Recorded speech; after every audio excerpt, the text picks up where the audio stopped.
Tsiviilkohtuasi number 219742. Kohtutoimikus leheküljel 470 esitasin ma ühest haginõudest loobumise, põhjusel, et Kost ja Delfi oli artiklid internetist maha võtnud ja minu nõude rahuldanud.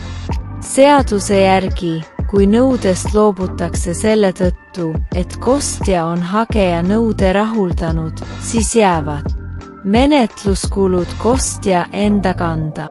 Esitasin tookord taotluse, et kohus vastavalt tsiviilmenetluse seaduse paragrahvile 168.5 jätaks hageja menetluskulud kostja kanda, kuna hageja loobus ühest haginõudest seetõttu, et kostja on hageja nõude rahuldanud. Seda seadust kohus ei täitnud menetluskulude osas, nii nagu paljud muudki.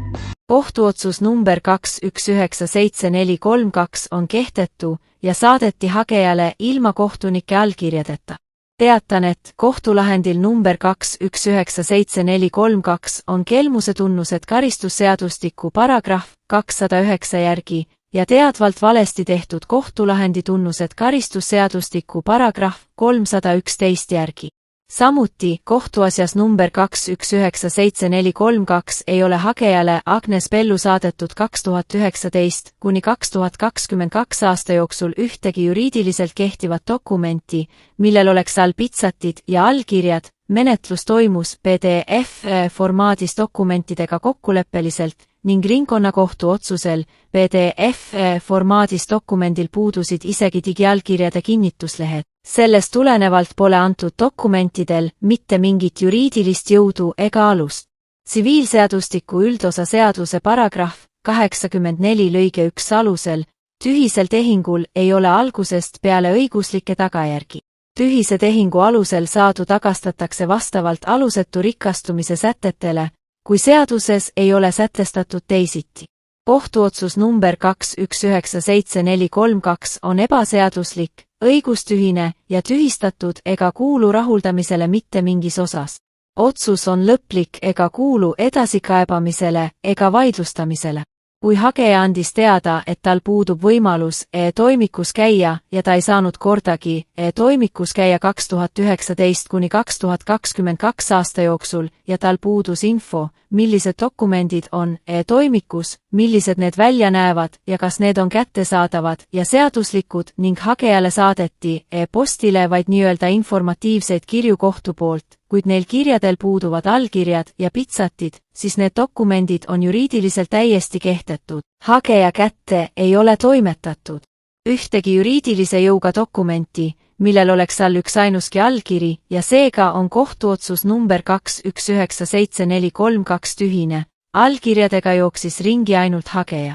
Kuna hagejal polnud võimalus teha asikedokumente ega ka neid lugeda, siis pidi hageja saatma oma dokumendid omakäelise allkirjaga, kas Omniva posti kaudu või tooma need isiklikult kohtukantseleisse, kuid kohus pole seda kordagi teinud, pole allkirjastanud ühtegi oma dokumenti, mille ta edastas ehk üle andis. Üleantuks loetakse vaid dokumendid, mis on üle antud ja kätte saadud, kohtudokumentidel pole ühtegi pitsatit. Kuigi kohtul on võimalus saata posti teel tähitud kirju ja e-posti teel.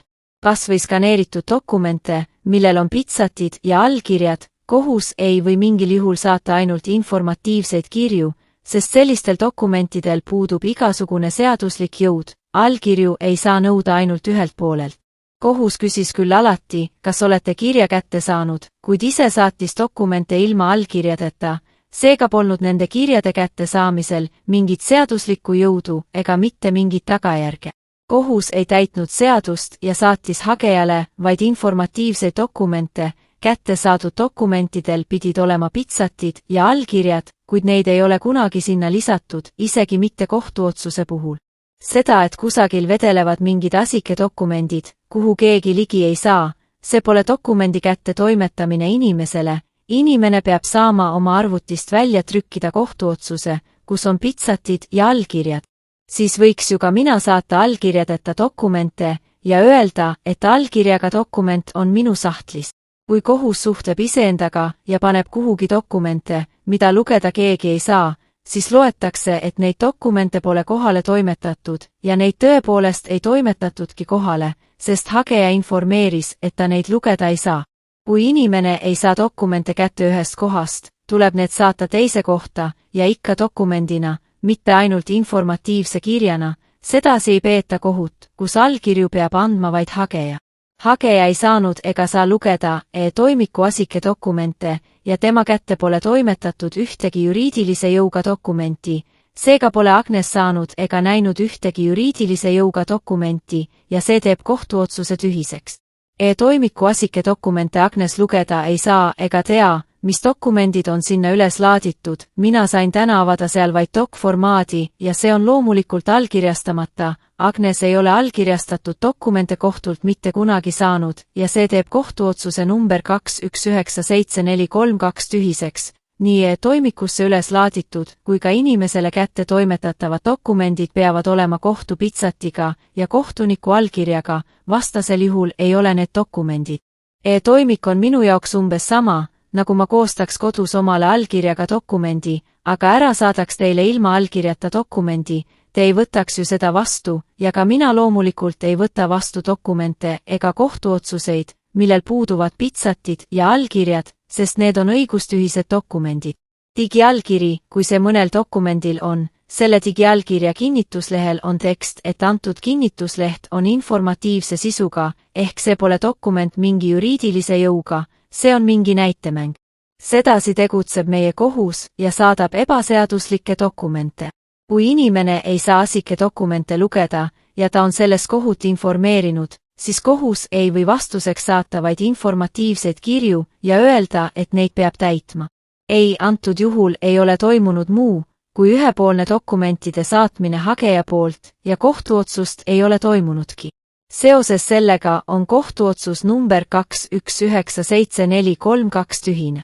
Kohtuotsus number 219742 on ebaseaduslik, õigustühine ja tühistatud ega kuulu rahuldamisele mitte mingis osas. Otsus on lõplik ega kuulu edasikaebamisele ega vaidlustamisele. Karistusseadus paragrahv 311. Seadusele mittevastava kohtuotsuse või kohtumääruse tegemine. Teadvalt seadusvastase kohtuotsuse või kohtumääruse tegemise eest kohtuniku poolt karistatakse 5 kuni 10-aastase vangistusega. Lisaks informatsioon e-toimiku kohta. Kuulutan avalikult kehtetuks kõik Agnese kohta e-toimikusse kogutud digitaalselt allkirjastatud dokumendid, kuna need on ebaseaduslikud, sest on omakäeliselt allkirjastamata lepingupakkumised kinnises digiportaalis. Ma ei näe neid dokumente ega tea nende sisu, nende lugemiseks on nõutavad tehnilised vahendid ning inimene ei saa vastu võtta ega nõustuda dokumentidega, mida ta ei näe.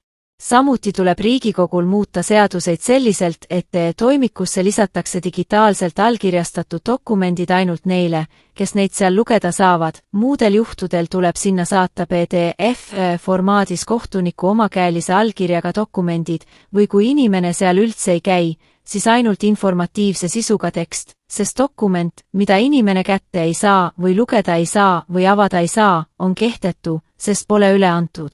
Pole mõtet lisada e-toimikusse ka PDF-dokumenti kohtuniku allkirjaga, kui inimene ei saa näiteks e-toimikusse sisse logida mingil põhjusel, sest selline dokument jääks õhku rippuma ja inimene ei teaks, mis on selle sisu. Kohtunikel peab olema oma andmebaas, kuhu nad oma dokumente säilitavad, aga edasiandmiseks peab saatma ainult selliseid dokumente, mida inimene avada ja lugeda saab. Praegu on tegu suure pettusega, sest e-toimikus on dokumendid, mida lugeda ei saa, need ei ole kätte toimetatud ega kättesaadavad ega loetavad. Inimene ei ole kohustatud omama arvutit, programme ega oskusi, et kõike seda kasutada, pealegi ei ole digiallkiri selle tõendamatuse, salasuse ja kättesaamatuse mõttes. Oma õiguseid loovutamata. Kõik õigused kaitstud. Ilma kahjuta.